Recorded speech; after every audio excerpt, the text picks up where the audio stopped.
자, 이제 성경 말씀 봅니다. 성경 말씀 마가복음 5장 35절부터 43절까지 함께 봅니다. 마가복음 5장 35절부터 43절 끝절까지 함께 봉독합니다. 아직 예수께서 말씀하실 때에 회당장의 집에서 사람들이 와서 회당장에게 이르되 당신의 딸이 죽었나이다. 어찌하여 선생을 더 괴롭게 하나이까? 예수께서 그 하는 말을 곁에서 들으시고 회당장에게 이르시되 두려워하지 말고 믿기만 하라. 아무도 따라옴을 허락하지 아니하시고 회당장의 집에 함께 가사 떠드는 것과 사람들이 울며 심히 통곡함을 보시고 들어가서 그들에게 이르시되 너희가 어찌하여 떠들며 우느냐? 이 아이가 죽은 것이 아니라 잔다 하시니 그들이 비웃더라. 예수께서 그들을 다 내보내신 후에 아이의 부모와 또 자기와 함께한 자들을 데리시고 아이 있는 곳에 들어가사 그 아이의 손을 잡고 이르시되 달리다붐 하시니 번역하면 곧 내가 네게 말하노니 소녀야 일어나라 하심이라. 소녀가 곧 일어나서 걸으니 나이가 12살이라 사람들이 곧 크게 놀라거늘 예수께서 이 일을 아무도 알지 못하게 하라고 그들을 많이 경계하시고 이에 소녀에게 먹을 것을 주라 하시니라. 아멘. 하나님 감사합니다. 오늘도 주의 말씀 가운데 우리가 우리를 향하여 주시는 음성을 듣기 위하여 무릎을 꿇습니다. 주님의 말씀이 우리에게 때로는 거슬리게 들리기도 하고 때로는 이해할 수 없기도 하지만 말씀을 말씀으로 받아들일 수 있는 순수한 믿음을 허락하여 주시옵소서. 그래야 말씀을 듣고 고민하는 저희들이 되게 하시고 그 말씀이 과연 그러한가, 우리의 믿음이 과연 어떠한가 돌아보고 그리고 날마다 우리의 믿음을 성장시켜 나가는 귀한 믿음의 사람들이 될 수 있도록 인도하여 주시옵소서. 오늘도 말씀 가운데 우리와 함께 하실 하나님을 찬양합니다. 예수님의 이름으로 기도드리옵나이다. 아멘. 아멘. 오늘 그 설교 제목이 참을 수 없는 죽음의 가벼움. 좀 제목이 좀 제가 하면서도 굉장히 좀 촌스러웠어요. 꼭 이 제목을 해야 되나? 그래 딴 걸 할까? 막 했는데 그러다가 그래도 이 내용이 괜찮겠다. 여러분 뭐 생각나세요? 참을 수 없는 존재의 가벼움. 밀란 쿤데라의 책 그대로 그냥 존재를 죽음으로만 바꿨습니다. 그 책을 보면은 테레사라는 여인이 있어요. 주인공이 테레사라는 여인인데 이 여인은 사랑을 아주 진지하게 생각을 합니다.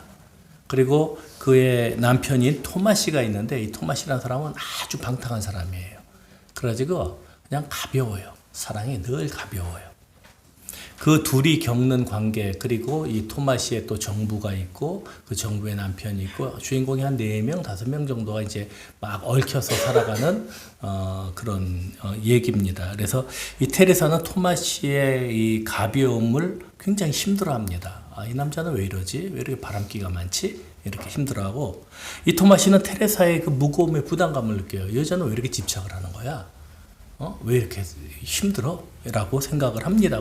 참 어울리지 않는 두 사람이 우연히 만나서 이제 이 4명의 주인공이 얽힌 연애 이야기입니다. 그리고 동시에 소련의 압제하에 있었던 체코에서 일어난 프라하의 봄을 중심으로 사건이 일어납니다. 그래서 여러분 그 영화 보면은 프라하의 봄이라는 영화가 있어요. 근데 그거 보면 재미 더럽게 없습니다. 그러니까 재미 더럽게 없고 왜냐하면 철학적인 내용을 영화에 담을 수가 없거든요. 그런 묘사들을 담을 수가 없고 그냥 연애 얘기만 하는 것 같아요. 그러니까 이 심리 묘사가 전혀 안 되기 때문에 그렇습니다. 그래서 이 두 가지 주제가 우리에게 참 중요한데 여러분 사랑과 성적 관계를 나누어서 이해하는 토마시. 내가 널 사랑하는 건 사랑하는 거고 내가 성적인 욕구는 욕구잖아. 이런 토마시와 아니면 무거운 책임감을 느끼며 이 사랑과 성적 그 합의를 똑같이 여기는 이 테레사 누가 옳아요? 다 이제 우리는 유교적인 봉건주의 사회의 산물이기 때문에 마음은 그렇지 않을지라도 겉으로는 늘 여기서 토마시 그랬다가 죽는 거야. 그러니까 토마시를 말 못해. 말은 그래도 마음은 원이로되 입이 약한 거지. 그래가지고 우리는 당연히 테레사가 옳다 이렇게 얘기를 합니다. 자, 조금 다른 주제를 여기서 생각을 해보면 소련의 압제에 대항하여 독립운동에 참여하는 이 토마시의 정부가 그런 일을 했거든요. 여자가 그런 일을 해요. 그러면 그것이 그러한 진지한 태도로 국가를 위해서 살아가는 그런 태도가 옳은가? 아니면 야, 내가 없는데 무슨 국가가 있어? 내가 중요하지. 그거 독립은 그 하는 사람들이 하는 거고 나는 내 삶을 사는 거야는 태도가 옳은가? 이것도 또 두 가지 또 변수가 됩니다. 그렇죠? 그러니까 뭐 친일파라든지 뭐 이런 사람들은 쉽게 말해서 그래 나라가 지금 이 모양인데 뭐 일단 내가 살아야지라고 생각하는 사람도 있었을 것이고 또 어떤 사람들은 야 이 국가가 없으면 내가 어떻게 존재해 하는 사람도 있었을 것이고 이런 것들이 단지 연애뿐만 아니라 모든 전반적인 문제에 있어서 이 가벼움과 무거움의 주제가 우리에게는 있는 겁니다. 도대체 뭘 택할 것인가 하는 거예요. 그러니까 이 밀란 쿤테라가 던지는 주제는 단지 사랑에 대한 게 아닙니다. 그러니까 이걸 책을 읽고 이제 뭐 연애 얘기네라고만 생각을 하면 안 돼요. 그 안에 뿌리 깊게 담겨져 있는 세상을 보는 사물을 바라보는 사람들의 시각이 담겨져 있는 거예요. 너는 모든 사물을 가볍게 볼래? 아니면 무겁게 볼래? 너는 사람들을 가볍게 대할래? 무겁게 대할래? 너는 네 인생을 가볍게 살아갈래? 무겁게 살아갈래? 모든 전반 분야에 이것이 들어가 있습니다. 사람에 따라서 이 무거움과 가벼움에 대한 정의는 전혀 달라져요. 왜냐하면 사람마다 중요하게 생각하는 게 다르거든. 저는 이 밀란 쿤테라의 고민이 우리의 신앙의 고민이라고도 생각을 합니다. 존재라는 단어 대신에 그래서 오늘 죽음이라는 단어를 넣은 거예요. 참을 수 없는 죽음의 가벼움. 여러분, 죽음은 가볍습니까? 무겁습니까? 지금 현대인들이 죽음을 가볍게 생각합니까? 무겁게 생각합니까? 그러니까 이게 벌써 다른 거예요. 가벼우냐 무거우냐에 따라서 우리의 가치관에 따라서 죽음을 가볍게 보는 사람들도 있고 무겁게 보는 사람들도 있는 겁니다. 우리가 이 마가복음을 통해서 연속적으로 예수님이 자연을 다스리는 능력, 그 다음에 영적인 세계를 다스리는 능력, 그리고 지난주에는 뭘 살펴봤죠? 불치병을 다스리는 능력, 그리고 오늘 이제 드디어 뭐가 나온다고 그랬어요? 죽음을 다스리는 능력을 우리가 바라본다 이렇게 말씀을 드렸습니다. 우리 그리스도인들이 그러면 죽음을 바라보는 가장 바른 인식은 뭐겠느냐? 사람들이 인식하고 느끼는 죽음이라는 것과 예수께서 바라보시는 것이 다르다는 것을 우리가 깨달아가는 거예요. 그러니까 우리가 믿음을 가졌다는 것은, 우리가 믿음을 가진 그리스도인이라는 것은 모든 것들을 볼 때 내 시각으로 보는 것에서 점점 탈피해서 예수의 시각으로 옮겨가는 걸 얘기합니다. 그게 믿음을 가지는 거예요. 그러니까 세상 사람들이 볼 때, 어저께 제가 안민이랑 얘기하는데 그러더라고요. 뭐 안미 친구가 이 방송을 들을 리는 없으니까. 자기는 어릴 때 너무 어렵게 자랐기 때문에 자기는 꿈이 있다 그랬대요. 자기가 이제 아이가 하나 있는데. 그게 뭔데? 그리고 안미가 물으니까 나는 어떻게든지 얘한테 40억을 만들어 줄 거야. 40억. 근데 왜 40억을 만들어 줘야 돼? 그냥 40억을 만들어 줘야 돼. 얘는 그런 고생 안 시켜야 돼. 그게 그 사람들의 시각이에요. 그러면 적어도 그리스도인이라면 왜 40억이 필요할까? 40억이 주는 의미가 뭐고 이 아이의 행복이 40억으로 보장이 될까? 하는 여러 가지 고민들이 있어야 되는 거예요. 그게 그리스도인이에요. 그게 세상의 시각은 40억이 있으면 행복하죠. 근데 예수님의 시각은 40억이 있다고 행복할 것이냐고 고민하는 거예요. 너에게 그것이 있다고 행복하겠느냐? 여러분 40억이 우리에게 행복을 보장해 주는 게 아니잖아요. 그러면 그런 시각을 가지고 살아가는 것, 점점 우리의 시각, 세상의 시각과 동일했던 우리의 시각이 예수의 시각으로 바뀌어가는 과정을 뭐라 그래요? 믿음의 여정이라고 얘기를 하는 겁니다. 그게 우리가 신앙을 가졌다는 의미예요. 그런데 현대 그리스도인들이 그런 고민을 합니까? 안 합니다.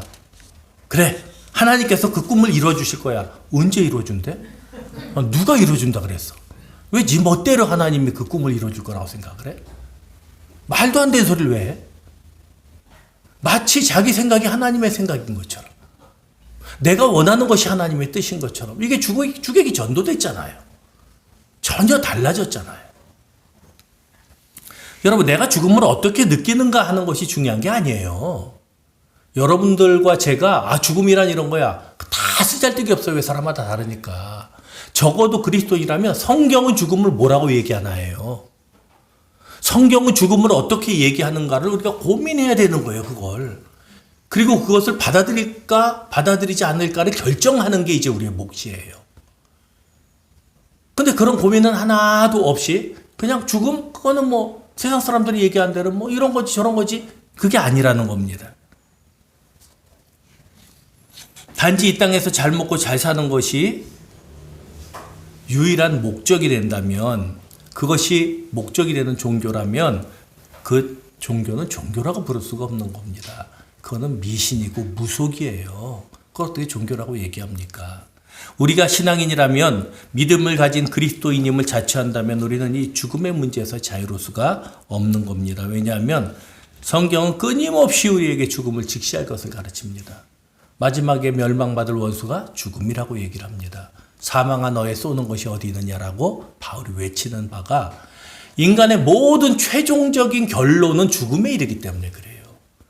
우리가 그것을 잊고 살든 부정하든 마음대로 하라 그래요. 죽음은 찾아옵니다. 죽음은 현실이에요. 그러면 죽음은 우리에게 어떤 의미를 가질까? 그리고 예수님에게는 어떤 의미를 갖고 있었을까? 그 상반되는 시각을 통해서 우리가 죽음을 어떻게 바라봐야 할까 하는 것을 한번 살펴보기로 원합니다. 우리가 먼저 첫 번째로 알아봐야 될 것은 이 죽음은 인간의 절망이 된다는 거예요. 인간의 절망인 죽음입니다. 인간이 어느 순간 사고하기 시작하면서부터, 그게 뭐 진화론자들이 얘기하는 뭐 진화론에 있어가지고 뭐 사고의 탄생이 됐고 이거 유발 하라리가 얘기하는 것처럼 인식의 전환이 있고 뭐 이런 것이든, 뭐 그걸 믿는 사람들도 있을 거니까 그렇든, 아니면 하나님이 아담과 하와를 딱 만드시고 생각하는 기능을 하고 루아우를 불어 넣으셔가지고 생긴 그 순간이든, 사람이 생각을 하는 순간부터 철학이 시작됩니다. 철학이 시작되는 거예요. 신학도 시작돼요. 하나님에 대한 개념, 나에 대한 고민, 이런 것들이 시작되는 게 신학과 철학입니다. 그리고 그 철학의 지향점은 항상 한 가지입니다. 그건 죽음입니다. 죽음을 얘기하지 않아도 죽음입니다. 모든 철학은 죽음의 그림자에 덮여 있어요. 철학자들이 존재를 얘기합니다. 시간을 얘기하고 뭐 영혼을 얘기하고 사유를 얘기하고, 그런데 그 종착역에 가서 다 보면은요, 결론에는 죽음이에요. 왜냐하면 죽음이 존재하지 않는다면 사유도 필요 없거든. 그냥 살지. 무한정 살면 되는데 뭘 걱정을 해요? 왜 우리가 사유를 해요? 왜 우리가 고민을 합니까?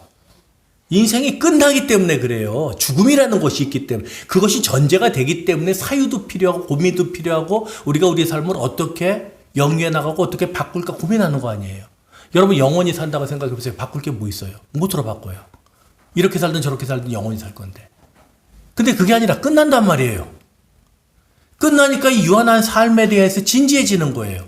이거 어떻게 살아야 되지? 언젠가 내가 죽으면은 내 아이들은 나라에 대해서 뭐라고 얘기를 할까? 이후의 세상은 또 어떻게 되는 걸까? 고민하기 시작하는 거예요. 죽음이 없다면 철학도 필요 없습니다. 신학도 필요 없고 믿음도 필요 없고 아무것도 필요 없어요. 왜요? 그냥 영원히 사니까. 죽음은 그만큼 모든 사람들에게 절대적인 힘을 가지고 있는데, 오늘 본문에 야이로라는 회당장을 만나게 됩니다. 그가 친히 예수님을 찾아옵니다. 사랑하는 딸이 지금 죽을 병에 걸려서 당장 죽게 생겼습니다. 이렇게 얘기를 해요. 그래서 내 어린 딸이 죽게 되었사오니 오셔서 그 위에 손을 얹으사 그로 구원을 받아 살게 하소서, 이렇게 얘기를 합니다. 42절에 보면 그 아이의 나이가 12살입니다. 유대인에게 12살이라는 건 뭐예요? 예수님도 12살 기록이 나오죠? 12살은 성인이 되는 나이입니다. 12살이 비로소 성인이 되는 나이예요. 새롭게 인생을 시작해야 하는 그 나이에 어린아이는, 이 어린 소녀는 죽음을 목전에 두고 있습니다. 또 이 12해라는 것은 우리가 지난주에 살펴본 여인이죠. 12해 혈루증이에요. 참 아이러니해요. 그래서 한 여인은 인생이 시작되어야 할 12해의 죽음을 맞이하고, 또 한 여인은 그 12해라는 고통의 세월을 통해서 죽음을 기다리다가 생명을 맞습니다. 그러니까 마가는 어쩌면 12회라는 것을 대조하면서 인간에게 죽음은 이렇게 새로운 생명이 될 수도, 또 어떤 사람에게는 12회라는 이 시간이 죽음으로 가는 길일 수도 있다 하는 것을 보여주는 것 같습니다. 회당장이면 고위층 인사입니다. 그가 직접 예수를 찾아옵니다. 이게 많은 사실을 암시해요. 사실 회당장 정도 되면은 야 가서 예수님 좀 모셔와라 그러면 돼요. 근데 그랬을 것 같아요. 그런데 사람들이 안 가는 거죠. 자, 한번 생각해 보세요. 여러분 지금 이 아이가 회당장에 와가지고 예수님에게 오셔가지고 손을 얹으셔서 제 딸 좀 구원해 주세요. 그러는데 사람들이 와서 뭐라 그래요? 딸이 죽었습니다 그랬다면 굉장히 위독했다는 얘기 아니에요. 그럼 위독한 딸을 두고 예수님께 가서 부탁하겠어요? 그 딸 옆에서 지켜보면서 딴 사람한테 불러오라 그러겠어요? 딴 사람한테 불러오라 그러겠죠. 회당장이 뭐 높은 자리라니까. 그런데 직접 온 거예요. 직접 온 거는 뭘 의미하느냐면 다급하다 이런 것보다 제가 보기에는 다른 사람들은 관심이 없다는 얘기예요. 다른 사람들은 어떻게 생각하느냐? 이 아이는 어차피 죽어. 이 아이는 어차피 죽어. 그러니까 헛된 생각하지 말고 그냥 그대로 있어 라고 얘기하는 게 대다수의 사람들의 생각이었을 거예요. 그 이제 증거가 뭐냐면 이제 35절에 보면 이 35절은 사실 20절, 24절에서 이어지는 거죠. 큰 무리가 따라가며 애워싸 밀더라. 그리고 이제 중간에 우리가 12의 혈육 중 앓던 여인 고친 사건이 있고, 그리고 바로 그 다음 장면이에요. 아직 예수께서 말씀하실 때에 회당장의 집에서 사람들이 와서 회당장에게 이르되 당신의 딸이 죽었나이다. 어찌하여 선생을 더 괴롭게 하시나이까? 라고 얘기를 합니다. 그러니까 사람들이 이렇게 회당장은 예수님께로 갔고 사람들은 딸을 이렇게 지켜보고 있었어요. 그래서 딸이 죽었습니다. 그러니까 야야야 죽었어. 빨리 저기 회당장에 가지고 이제 뻘짓하지 말고 빨리 오시라 그래. 쉽게 말하면 그거예요. 그러니까 봐봐요. 안 된다 그랬잖아요. 얘는 죽는다니까. 아무리 딸이 귀한 딸이라도 얘는 죽어요. 그러니까 가서 더 이상 예수님 괴롭게 하지 마세요. 그러니까 어찌하여 선생을 더 괴롭게 하시나이까. 이 사람들은 예수께 나와서 탄원하는 것을 예수를 괴롭히는 것으로 생각을 하는 거예요. 왜요? 왜 괴로울까요? 예수가 죽음을 해결할 수 없다고 생각하거든. 그러니까 이때만 해도 예수님이 그런 능력을 가지셨다는 걸 사람들이 인정을 못하는 거예요. 그러니까 아니 애가 죽었는데 거기 가지고 얘기한들 이 사람이 뭐 예수가 무슨 대책이 있어? 끝났어. 괴롭히지 말어. 그러니까 회당장님 빨리 오세요. 딸 죽었습니다. 장례나 치릅시다. 이렇게 얘기하는 거예요. 야이로의 이 예수님을 방문한 것을 별로 못마땅하게 생각하는 거죠. 왜 현실을 못 받아들여? 라고 얘기하는 겁니다. 그러니까 그만큼 그들에게 죽음이라는 건 어때요? 절대적인 권능을 가지고 있는 거예요. 죽을 사람은 죽는 거고 지금 이 딸은 죽게 생겼다. 그러니까 그걸로 끝이지 왜 딴짓을 하느냐라고 얘기를 하는 거예요. 야이로도 그렇고 야이로 주변의 사람들도 그렇고 죽음 앞에 할 수 있는 일은 아무것도 없었습니다. 왜냐하면 그들은 이미 딸의 죽음을 예상하고 인정하고 있었기 때문에 그래요. 그래서 이제 5장 38절에 보면 회당장의 집에 함께 가서 떠드는 것과 사람들이 울며 심히 통곡함을 보셔요. 그렇죠. 사람들이 이미 가니까 막 통곡하고 있습니다. 그런데 마태복음 9장 23절을 보면 피리 부는 자들과 떠드는 무리들을 보셨더라라고 되어 있습니다. 이게 뭐냐면 대곡꾼들이에요. 대신 울어주는 사람들, 직업을 하는 사람들. 그러니까 이거는 회당장의 이 딸의 죽음이 그냥 사람들에게는 어때요? 당연한 일이었던 거예요. 그래서 대곡꾼들을 미리 다 불러다가 그 옆에다가 앉혀놓은 거예요. 죽기도 전에. 그리고 죽자마자 들어가 보니까 어때요? 어이 그러고 울고 있는 거예요. 대곡을 하고 있는 겁니다. 그러니까 그만큼 이 사람들한테 죽음은 어때요? 피할 수 없는 운명, 현실, 극복할 수 없는 한계가 되는 거예요. 당연한 것. 우리도 그렇죠. 사실 죽음이란 건 그런 거니까요. 그게 죽음이 우리에게 다가오는 가장 현실적인 모습입니다. 우리의 힘으로는 도저히 극복할 수 없는 거예요. 이 사람들이 잘못된 게 아니에요. 이 사람들은 당연한 일을 하는 거예요. 왜요? 죽을 병에 걸렸으니까 죽는 겁니다. 그러니까 우리가 어떤 견해로 보든지 간에 분명한 한 가지 사실이 있는데 그것은 죽음은 우리에게 절대적인 절망이다. 이거는 극복할 수가 없다. 인간이 극복할 수가 없는 것이다. 그래서 이제 죽음을 대하는 태도는 어떤 이들은 죽음을 대수롭지 않게 생각을 해요. 가볍게 여기는 거죠. 그래서 나는 뭐 죽는 거 그렇게 두렵지 않아. 아니 뭐 모든 사람이 죽는 건데 뭐 그걸 그걸 갖다 호들갑을 떨어. 마치 자기는 죽음에 초연한 것처럼 그렇게 얘기를 합니다. 어떨 때는 마치 죽음은 존재하지 않는 것처럼 하다가 그래가지고 뭐 용감하게 살다 죽는 거지 뭐. 한 번 왔다 한 번 가는 거야. 이 죽음의 무게를 마치 깃털처럼 가볍게 여기는 것처럼 자신만만합니다. 그런 사람들 있지 않아요? 뭐 죽는 게 다 죽는 거지 뭐 그걸 가지고 그렇게 뭐 호들갑을 떨어. 다 인생은 한 번 살다 가는 거야. 멋있어 보이잖아요. 뭔가 가오 잡는 것 같고 끝내주잖아요. 그들은 죽음이라는 게 그래봐야 다 이제 무로 돌아가는 거야. 없어지는 거야. 그 후에는 아무것도 존재하지 않아. 이렇게 얘기를 해요. 근데 마음속에 어떤 생각이 드느냐? 근데 그게 아니면 어떻게 되지? 무로 돌아가는 게 아니면 어쩌지? 여러분 사람이 그래요. 죽으면 다 없어지는 거야. 근데 우리는 그러죠. 죽으면 천국과 지옥이 있어요. 그러면 쓸데없는 소리 하고 있어. 그거 다 진화돼가지고 이렇게 되고 머릿속에서 생겨난 거고 온갖 지식을 다 얘기를 합니다. 똑똑하다고.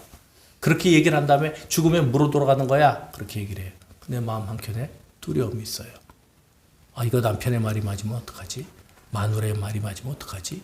진짜 천국이 있으면 어떡하지? 진짜 지옥이 있으면 어떡하지? 한켠에 자기가 틀렸을 수 있다는 두려움이 있는 겁니다. 아무리 가볍게 죽음을 여기려도 죽음은 절대 가벼워질 수 없는 거예요. 그렇잖아요. 여러분 누가 죽어봤어요? 없잖아요. 그 이후를 우리가 어떻게 아냐고. 우리는 그 견해를 얘기하는 거예요. 성경적인 견해를. 근데 성경이 틀렸다는 것을 어떻게 입증할 수가 있냐고. 맞다는 것을 입증하기도 힘들지만. 그러니까 마음 가운데 어때요?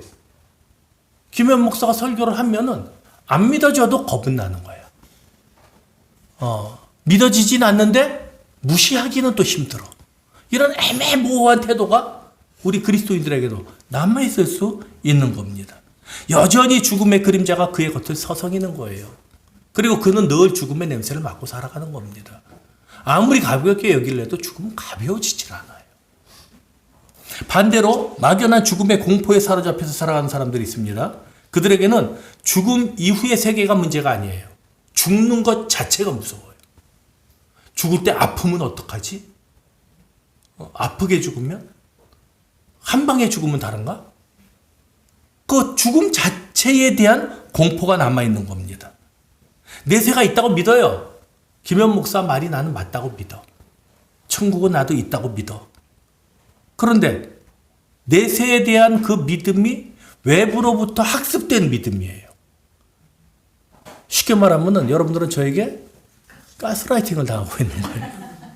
그 얘기를 계속 하니까 그래 있어. 그런데 그 가스라이팅이 내 안에서 가스 불이 확 펴올라야 되는데 그냥 붙질 않는 거야 불이. 그러니까 그래 그래 있다고 믿어 천국 이런데 내 것이 되질 않아서. 그럼 어때요? 또 두려워요. 또 두려운 거예요. 이게 또 뻥이면 어떡하지? 이게 가짜면 어떡하지? 내세를 믿는다고 말하면서도 내세가 없을 수 있다는 공포? 그거는 괜찮아요. 없으면 차라리 나으니까. 근데 이 사람들은 뭐가 무섭냐? 그래 그게 있다고 쳐. 하지만 이 죽음의 자체에 대한 두려움이 있는 거예요. 죽음 자체에 대한 두려움. 그러니까 죽음에 대한 순간의 경험을 더 두려워하는 거예요. 죽는다는 것 자체에 대해서. 이게 무거움이에요. 너무 무겁게 생각을 하는 거예요. 근데 그 또한 죽음을 가볍게 보는 사람에 지나지 않습니다. 죽음이라는 건 한순간의 경험이 아니기 때문에 그래요. 여러분이 제가 아버지가 돌아가실 때 병원에서 이제 이 호흡기를 이제 떼달라 그러니까 안 떼줬어요. 의사는 사람을 살리는 사람이지 여기서 떼는 것은 우리가 할 일은 아닙니다. 그러니까 정 떼고 싶으면 그것을 떼고 집에 갈 때까지는 호흡기를 끼고 계시다가 집에 가서 저희가 떼어드리겠습니다. 그래가지고 이제 제 동생하고 어머니하고 상의를 해서 그럼 그렇게 합시다. 왜냐하면 중환자실에서 이 마스크 끼고 거기서 2달, 3달, 1년, 10년을 살면 무슨 의미가 있어요. 그래가지고 이제 모시고 왔어요. 아마 이걸 떼면 30분이면 아마 빠르면 5분 안에, 그러니까 30분이면 돌아가실 겁니다. 2시간, 3시간이 숨이 안 끊어져요. 헉헉거리고 그렇게 힘들어요. 옆에서 그 지켜보는데 너무너무 내가 힘이 든 거예요. 빨리 돌아가셨으면 좋겠는데. 그래봐야 2시간, 3시간이에요. 고생한다 그래도 그 죽음의 순간이라는 것은, 그 고통이라는 것은 그냥 찰나예요. 순간이라고. 그러니까 그것을 순간의 경험으로 생각하지 마세요. 죽음이라는 것은요, 새로운 세계로 진입입니다. 죽음은 관문이에요. 죽음은 어떤 경험이 아니라 관문이라고. 그것을 깨닫지 못하는 사람들은 아무리 죽음을 두려워한다 그래도 사실은 죽음을 가볍게 생각하는 거예요. 왜냐? 그냥 순간적인 경험으로만 생각하거든. 이것이 또 다른 과정이라고 생각을 못하는 거예요. 결국 죽음 이후의 세계를 인정하는 사람과 인정하지 않는 사람 모두에게 죽음은 여전히 왕노릇하는 겁니다. 저 여러분이 제일 무서워하는 게 뭐냐? 죽음입니다. 저는 안 그래요. 안 그렇기는. 우리는 죽음이 제일 무서워. 왜? 경험해보지 않았으니까. 그리고 이것이 나에게 어떤 변화를 줄지, 그리고 정말 사후세계가 있는지 없는지, 이게 너무 두려운 거예요. 그래서 이 죽음이 이 사람들에게는 절망이 되는 겁니다. 이 죽음, 생각 안 하는 거예요, 현대인들이. 제가 그 전에 말씀드렸잖아요. 예전에는 죽음을 그냥 이런 과정으로 생각을 했어요. 중세시대 때, 기독교 시대 때. 그래서 죽는 게 그렇게 어렵지가 않았어. 근데 그러다가 이제 죽음에 대한 공포를 심어주더니 이제는 뭐라 그러냐. 죽음을 무시하게 만들어요. 죽음을 생각하지 않아요, 사람들이. 80세까지 살 수 있습니다. 100세까지 살 수 있습니다. 뭔 소용인데 결론은 똑같은데 죽는다는 것. 그러니까 이것을 자꾸 머릿속에서 잊게 만듭니다. 가벼워지는 거죠. 그러니까 죽음을 잊어버리니까 어떻게 돼요? 내 삶이 가벼워져요. 내가 머릿속에서 죽음을 생각할수록 여러분들의 삶은 진지해집니다. 그리고 고민하게 됩니다. 내가 어떻게 사는 게 옳지? 내가 무엇을 해야 되지? 근데 그 생각 안 하니까 오늘 하루 즐기자가 나오는 거예요. 아무 고민이 없는 거예요.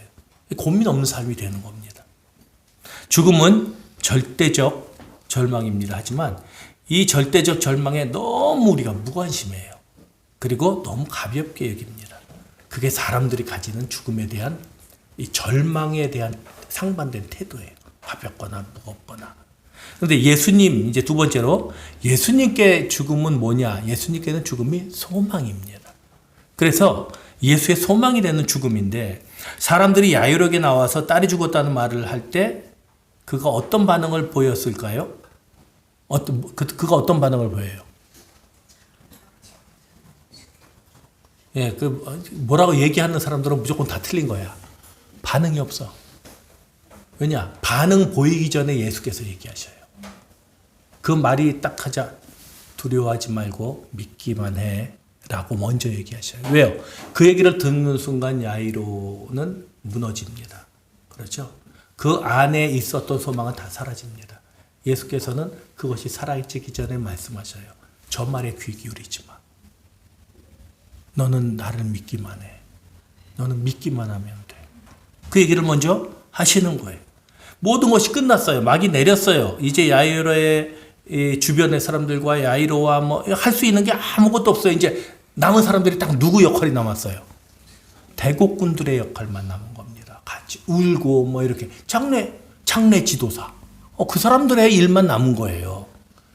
그게 이제 현실인 겁니다. 죽음이 가져다 주는 현실은 사람은 죽고 뒤처리하는 사람만 남아있는 게 죽음이에요.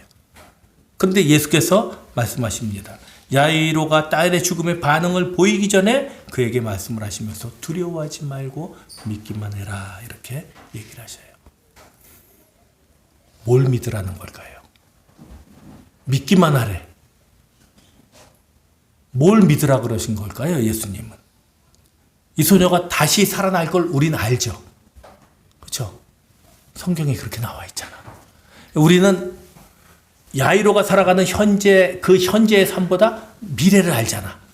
그래서 예수께서 가셔가지고 달리라고 그러니까 딱 일어나잖아요. 그러니까 그건 믿음이 없어. 이렇게 얘기할 수 있어요. 하지만 야이로에게는 모든 것이 끝난 거예요. 다 끝났어요. 그때 말씀하시는 거예요. 두려워하지 말고 믿기만 해라 라고 말씀하셔요. 다시 살아날 수 있음을 믿어라. 심히 울며 심히 애곡하는 사람들을 보고 이렇게 말씀하십니다. 너희가 어찌하여 떠들며 우느냐? 이 아이가 죽은 것이 아니라 잔다. 이렇게 말씀을 하십니다. 얘 죽은 게 아니라 잠드는 거야. 그래서 어떤 신학자들은 진짜 자고 있었다 그렇게 얘기를 해요. 또 생뚱맞게 진짜 자고 있었다. 그래 예수님은 귀가 좋으셔서 코 고는 소리를 아마 들으셨을 거다. 뭐 이렇게 생각을 하는 사람들도 있습니다. 그러나 성경에는 죽은 자를 이 경우가 아니라도 죽은 자를 살리신 사건이 여러 등장하죠. 그 지금 여기에 있는 일과 또 뭐가 있어요? 나인성 과부의 아들이 죽었죠. 그 과부의 아들이 죽어서 운구하고 있는 중에 예수께서 그 아들을 살리십니다. 자, 이 소녀는 죽음의 초입이죠. 그렇죠. 그리고 나인성 과부의 아들은 죽음의 중간 단계 장래에 있죠. 장래 끝나고 시체가 썩어 냄새가 나는 나사도이죠. 죽음의 모든 과정을 우리 주님께서 회복시키실 수 있다고 말씀을 하시는 거예요. 방금 죽은 사람과 장래 중인 사람과 심지어는 썩어서 냄새가 나는 그 모든 죽음, 모든 형태의 죽음의 주인은 예수님이시다. 예수가 진짜 죽음의 소망이시다라고 성경은 우리에게 진술하고 있는 겁니다. 죽음이 갖는 권세에 보잘것없음을 얘기하는 게 잔다는 표현이에요. 여러분, 자고 일어난다. 얼마나 가벼워요. 그렇잖아요. 자고 일어나는 거 얼마나 편안해요. 인간들이 가지고 있는 죽음에 대한 그 공포는 그러지 말어. 그냥 잠깐 자고 일어난 거하고 똑같은 게 죽음이야 라고 말씀하시는 거예요. 그러니까 예수는 그것을 통해서 사람들이 가지는 죽음의 가벼운 인식을 오히려 깨뜨리시는 거예요. 죽음이라는 게 뭔지 아니? 자고 일어나는 거야. 여러분, 죽음이 현실입니까? 현실이 아닙니까? 죽음은 사람이 경험할 수 있는 겁니까? 경험할 수 없는 겁니까? 현실이라고 얘기하면은요, 지금 죽음을 딱 맞을 때에 시간성이 있어야 돼요. 근데 죽음이라는 건 시간성이 사라지는. 그렇죠? 그리고 또, 경험한다라는 거. 경험이라는 게 뭐예요? 내가 무엇인가를 경험하면은 어떻게 돼요? 그 경험은 무엇 때문에 경험이라고 얘기를 해요? 기억이 있기 때문에. 기억이 있을 때 그것을 경험이라고 얘기해요. 죽음은 기억이 있어요? 없어요. 그래서 죽음은 경험이 아니에요. 죽음은 경험할 수 없는 거예요. 이 죽음은 하여간 어떤 말로도 표현할 수 없는 가장 인간에게 남아있는 신비로운 그 무엇이에요.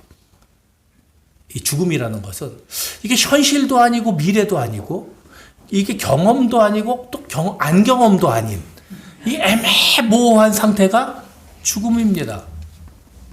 그래서 어느 누구도 죽음을 경험했다라고 느낄 수가 없어요. 우리가 죽음을 경험했다라고 느끼려면 뭐가 있어야 돼요? 내세가 있어야 돼요. 죽음을 생각할 수 있는, 내가 겪은 죽음을 기억해낼 수 있는 시공간이 있어야 되잖아요. 그게 하나님의 나라예요. 그게 천국이에요. 그래서 천국을 가진 사람은 죽음을 경험할 수가 있어요. 죽음은 관문이고 죽음은 잠입니다. 잠든 자는 반드시 깨어나요. 잠든 자는 깨어나죠. 아닌데요. 제가 아는 사람은 잠들어서 깨어나지 않았는데요. 그건 죽은 거지. 잠들어서 안 깨어나는데 지금도 자고 있는데 죽은 거라니까 그거는. 잠든 자가 깨어나지 못한다 그러면 그 사람은 잠을 잔 게 아니라 사실 어떻게 된 거예요? 죽은 거란 말이에요. 마찬가지예요. 죽은 자가 다시 살아나지 못한다 그러면 이 사람은 죽은 거예요? 너무 힘들죠. 너무 복잡하죠. 죽은 사람이 다시 살아나지 못했어요. 그럼 이 사람은 죽은 거예요? 멸망한 거예요. 그래서 죽음의 반대는 삶이 아니라 멸망이에요. 우리는 죽음을 경험할 수 있는 사람들이에요. 우리는 다시 살아날 소망이 있는 사람들이에요. 그러나 다시 살아나지 못하는 죽음이 있어요, 없어요? 있다면 그것이 멸망인 거예요. 그래서 잔다라고 표현하실 때는 반드시 이후의 세계가 있다는 걸 전제하는 겁니다. 이후의 세계가 있다. 그래서 죽음은 잠이다라고 얘기해요. 근데 죽음은 잠이 아니라 멸망이 되는 사람이 있다니까요. 어떤 사람은 그러죠. 아, 죽음 이후에는 아무것도 없는 무예요. 그것도 멸망이에요. 내가 없어지니까. 성경에서 얘기하는 영원한 불못으로 들어가요. 멸망이에요. 그 사람이 다시 살아났다고 살아난 게 아니에요. 살아난 게 아니죠. 지금 이 아이가 살아나죠. 부활이에요? 소생이에요. 단지 잠깐 살아났다 또 죽는 거예요. 그러면 잠에서 깨어나는, 진정한 잠에서 깨어나는 일은 뭐예요? 그건 부활이에요. 그건 영원한 생명이란 말입니다. 예수께서 믿기만 하라는 의미가 바로 그겁니다. 1차적으로는 이 소녀를 내가 다시 살리겠다, 소생하겠다. 그러니까 너는 믿기만 해라 라고 말씀하시는 거예요. 죽음으로 모든 것이 끝나는 것이 아니라는 것을 보여주시는 거예요. 그래서 손을 잡고 말씀하시죠. 달리다굼 소녀야 일어나라. 야이로는 그 위에 손을 얹고 살려달라고 했는데 예수님은 손을 잡아 일으키십니다. 그래서 잠에서 깨어난다는 의미는 손을 잡고 일어난다는 의미입니다. 그건 뭐예요? 예수와 동행한다는 의미예요. 그래서 부활은 뭐예요? 예수와의 동행입니다. 그것이 부활이에요. 소녀에게 먹을 것을 주라 이렇게 명령을 하십니다. 단지 그냥 살리는 데만 있는 것이 아니라 그 다음에 손을 잡고 동행하며 먹을 것을 챙기며 하는 예수님과 우리의 함께함입니다. 그것이 깨어난 자들의 특권이에요. 그것이 부활의 특권. 우리가 바라보는 소망입니다. 진정한 부활이란 그렇기 때문에 예수님과 동행하는 겁니다. 온전한 모습으로 변화하는 거예요. 죽음에 대한 가벼운 인식에서 벗어나는 겁니다. 죽음을 무시하지도 않습니다. 그러나 죽음이 두려워서 벌벌벌 떨면서 살지도 않아요. 진정한 부활을 경험하기 위해서 죽음은 하나의 관문이라고 생각을 하는 겁니다. 여러분들에게 죽음의 순간이 다가올 거예요. 아마 저한테 제일 먼저 다가올 수도 있습니다. 저는 그 죽음이 끝이 아니라 시작이길 원합니다. 죽음이라는 관문을 통해서 또 다른 삶이 시작되는 것을 저는 경험하길 원해요. 그리고 그런 믿음을 가지고 있어요. 현대인들에게 죽음이라는 것이 자꾸 금기어가 돼요.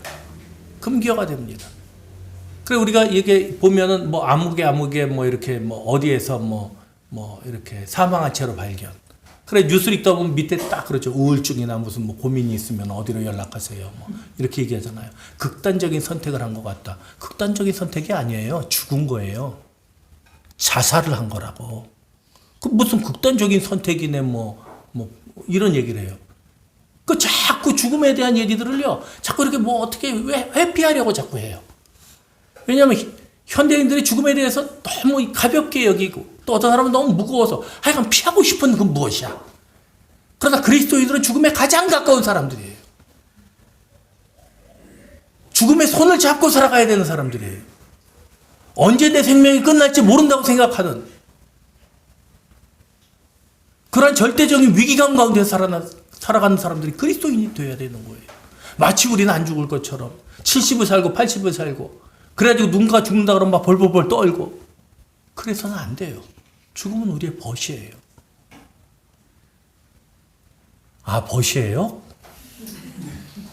아, 그러면 빨리 그러면 그 벗을 어떻게 모셔드려서 그러지 말고 그래서 열심히 살아가는 거예요. 최선을 다해서 살아가는 거예요. 그러다가 죽음이 우리를 부를 때 기꺼이 우리는 그 관문을 통해서 새로운 세계로 들어가는 거예요. 잠에서 깨어나서 새로운 하루를 시작하듯이. 그것이 죽음이에요. 가볍지도 무겁지도 않습니다. 우리는 있는 그대로의 죽음을 성경을 통해서 보게 되는 겁니다. 민낯의 죽음이에요. 그거는 우리와 헤어질 수 없고 떨어질 수 없는 불가분의 관계에 있는 가장 가까운 친구와도 같고 바울의 말에 의하면 마지막에 멸망받아야 할 원수. 그건 뭐예요? 죽음 자체가 아니라 죽음이 사람들에게 주는 영향력이에요. 그 영향력 때문에, 죽음이라는 영향력 때문에 사람들이 얼마나 몸부림을 치고 아둥바둥하면서 추잡스럽게 살아갑니까? 그런 모습을 만드는 게 죽음이에요. 그것이 마지막 원수가 되는 겁니다. 예수님은 죽음의 본질에 대해서 말씀하십니다. 죽음은 자는 것과 같다. 이렇게 결론을 내려주셔요. 모든 사람이 잠에서 깨어나듯 모든 사람은 죽음에서 다시 깨어날 것이다. 우리 모두는 죽음을 만날 것이지만 그것은 끝이 아니다. 인간에게 죽음은 절망이었지만 예수에게 죽음은 소망입니다. 그래서 예수께서 이 땅에 오셔서 직접 십자가를 지시고 돌아가신 다음에 부활하신 것은 뭐예요? 죽음이 그렇게 너희에게 소망이 됨을 보여주신 거예요. 봐, 너희들이 그렇게 죽음을 두려워하잖아. 내가 너희 죄를 지고 심지어는 죽었어. 그런데 이 죽음이 내게 어떤 변화를 가져다 줬는지를 봐. 죽음은 결코 너희들이 두려워할 대상이 아니야. 그것은 잠이야. 그것은 너희들이 극복할 수 있는, 그리고 너희들이 새로운 세계로 들어갈 수 있는 관문일 뿐이야 라고 말씀을 하시는 겁니다. 죽음이야말로 모든 것의 시작이다. 이렇게 얘기를 하시는 거예요. 우리가 이 기적을 보면서 갖게 되는 궁금증이 있습니다. 그것은 왜 예수님은 소녀를 일으키실 때 모든 사람을 내보내셨을까 하는 거예요. 아이의 부모와 베드로, 야고보, 요한만 데리고 들어가셨습니다. 그 시신이 있으면 문 활짝 열어놓고, 그리고 사람들이 다 본 데서 대국군들 조용히 해! 그런 다음에 손 딱 잡아서 달리다금 일어나라. 그래가지고 사람을 보면서 벌떡 아이가 일어나면 센세이션하지 않겠어요? 뭔가 이렇게 방송국 기자가 와가지고 취재도 하고 뭐 난리가 나지 않겠어요? 나세일보에 나오고 막 이렇게 해가지고 얼마나 좋아요. 기가 막힐 것 같잖아요. 예수님은 늘 그런 것들을 피하십니다. 알리지 마라, 조용히 해라, 문 닫아라, 사람들이 모르게 해라. 늘 그러셔요. 그 왜 그럴까요? 40절에서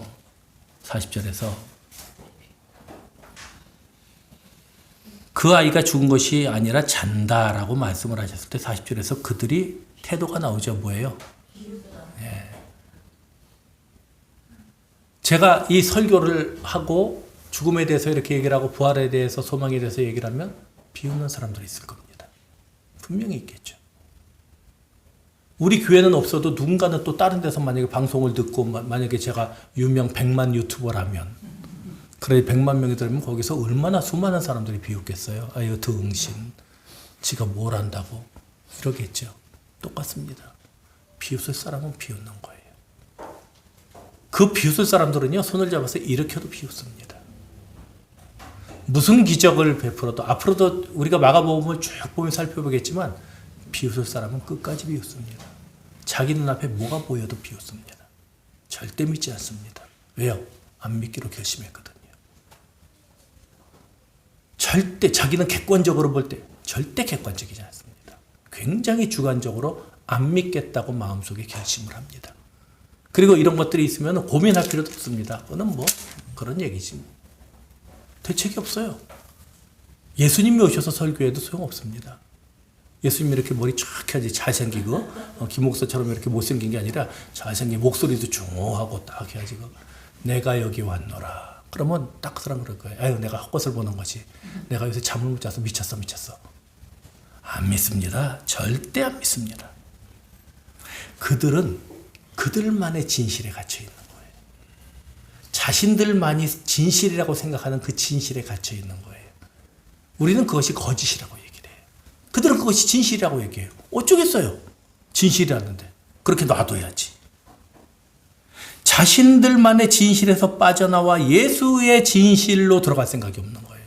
아까 말씀드렸죠. 믿음은 뭐라고요? 예수의 시각으로 변화해 나가는 거라고. 믿음이라는 것은 내가 믿고 있는 진실에서 성경의 진실로 옮겨가는 거예요. 옮겨갈 생각이 없는 거예요.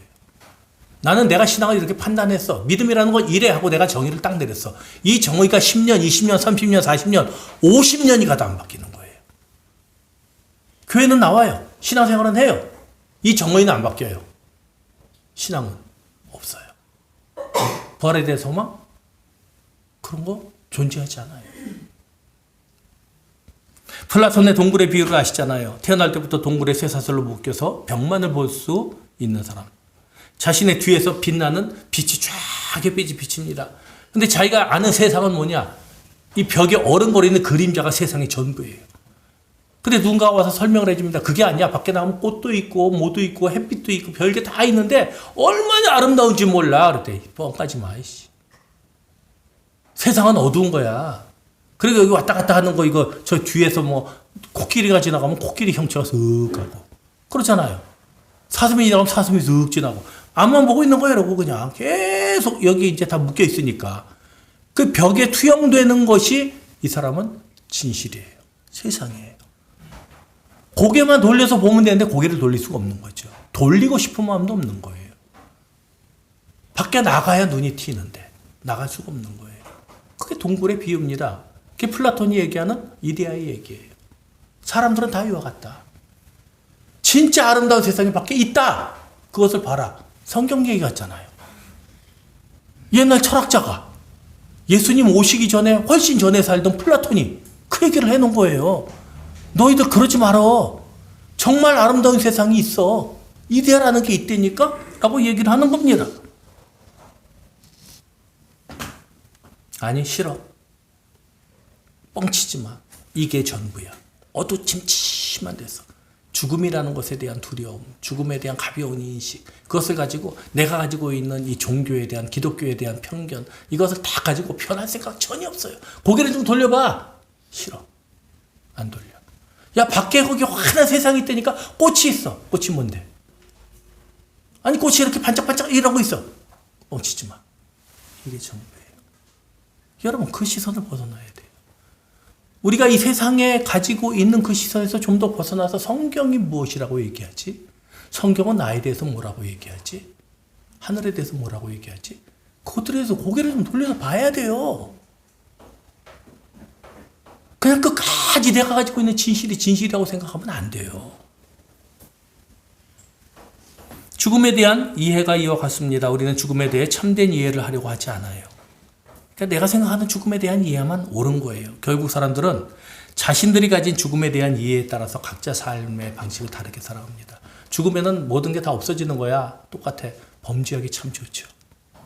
그렇잖아요. 어차피 인생, 지금 범죄자들 그런 일이 많아요. 아니 어차피 뭐 죽으면 끝인데. 여러분 죽으면 끝이라고 생각하면 못할 일 없어요. 못할 일 없어요. 더구나 내가 뭐 돌볼 가족도 없고 뭐 애도 없고 뭐 이렇다 그래봐요. 그럼 혼자 된 사람들은요 세상에 못할 짓이 없어요. 그러니까 총 쏘고 지랄을 하고 난리가 나는 거예요. 칼로 찔러 죽이고. 죽음 이유가 아무것도 없으니까. 그 죽으면은 뭐 나 하나 죽으면 끝이. 죽여. 재판장에 가서 그런데요. 빨리 죽여요. 그런데. 근데 만약에 그 이후에 그 심판에 대한 세상을 안다면 이지는 못하죠. 그지는 못해요. 그래서 죽음을 어떻게 인식하느냐에 따라서 그 사람의 삶이 달라질 수밖에 없어요. 그게 죽음이 우리에게 주는 의미입니다. 죽음을 어떻게 이해할 것이냐. 예수님은 비우는 자들에게 죽음의 의미를 알려주시지 않습니다. 아니 알려주셨지만 그들은 이해하려고 들으려 하지 않고 믿으려고 하지도 않아요. 조롱하고 비웃을 뿐입니다. 오늘날 기독교의 복음을 많은 사람들이 조롱합니다. 웃습니다. 뭐 그런 얘기를 아직도 믿어? 라고 얘기합니다. 그래요. 그들의 비웃음은 그들의 몫입니다. 하지만 주님은 그들의 비웃음을 다시 비웃으십니다. 그리고 믿는 자들에게 소망의 능력을 보여주셔요. 죽음은 우리의 끝이 아니라 새로운 삶의 시작입니다. 우리가 가진 생명의 상실이 아닙니다. 새로운 생명이 주어지는 거예요. 우리는 생명이 끝나는 거라고 생각하지만 아니요.